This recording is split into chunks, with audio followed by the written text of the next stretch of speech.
अरे साटा जनी हटा एगो चूमा पहिले ले बेदा साटा जनी हटा एगो चूमा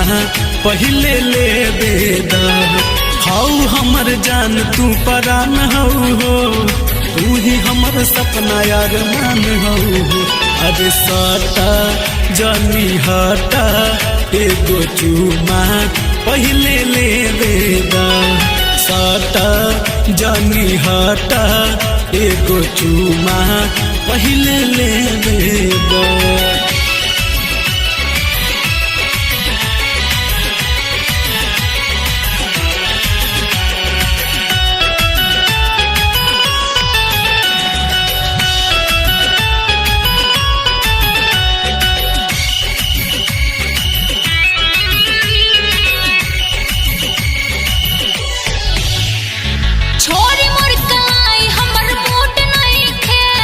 हमसे खिसियाइल बात गुड नहीं खे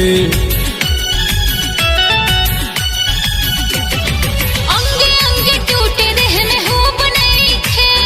तोहरो लागे जान खेला खूब नहीं खे पूछी बात बूझी जोश भीतर के जगाई ना रोज रोज हम धनी तंग करेनी छेड़ खानी हम तोरा संग करेनी साटी जानी हाटी लेट होता हमके जाएगी अरे साटा जानी हटा एगो चूमा पहिले ले बेदा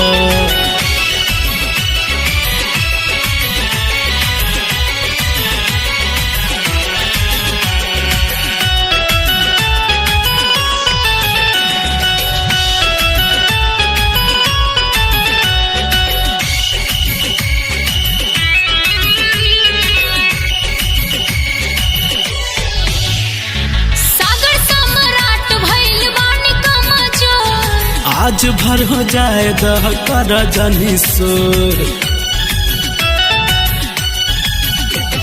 सागर सम्राट भइल बानी कमजोर आज भर हो जाए दह कर जनी सोर अच्छा आई चली सूती दिया घर के पहले बूते रोज रोज काहे बलम तंग करनी हमरा में कबाब जे पसंद अरे साटा जनी हटा एगो चूमा पहिले ले बेदा साटा जनी हटा एगो चूमा पहिले ले बेदा